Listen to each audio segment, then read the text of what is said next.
Hello बच्चों, let's read this question. The question says give an example of a triangular matrix.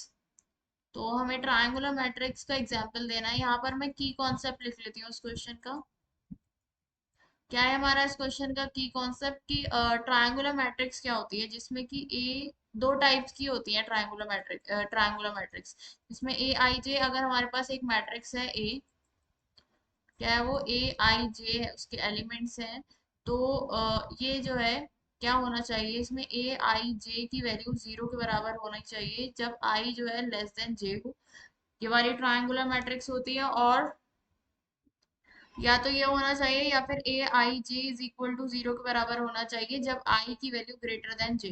तो ये दो type की triangular matrix होती हैं, ठीक है। अब हमें एग्जांपल बताना है ट्रायंगुलर मैट्रिक्स। अगर मैं देखूं तो होती क्या है, अगर मैं 3 into 3 की मैट्रिक्स लूं तो ट्रायंगुलर मैट्रिक्स क्या होगी, जैसे कि A B C D E F, ये सब एलिमेंट्स हमारे क्या हो जाएंगे, जीरो हो जाएंगे।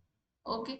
और हम ऐसे भी ले सकते हैं, तो ये वाली ट्रायंगुलर मैट्रिक्स होगी और एक होती है A B C D E F, और ये सारे एलिमेंट्स हमारे क्या होंगे, जीरो होंगे। इन दोनों मैट्रिक्स को हम ट्रायंगुलर मैट्रिक्स कहते हैं। तो मुझे एक एग्जांपल देना है ट्रायंगुलर मैट्रिक्स का। क्या होगा वो एग्जांपल,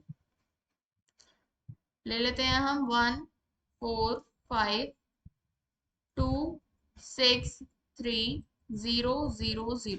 ये हमारे पास क्या हो गया, एक ट्रायंगुलर मैट्रिक्स का एग्जांपल हो गया और यही हमें बताना था। So the final answer is the example of triangular matrix is 1 0 0 4 2 0 5 6 3। Hope you understood it well. Best of luck. Thank you.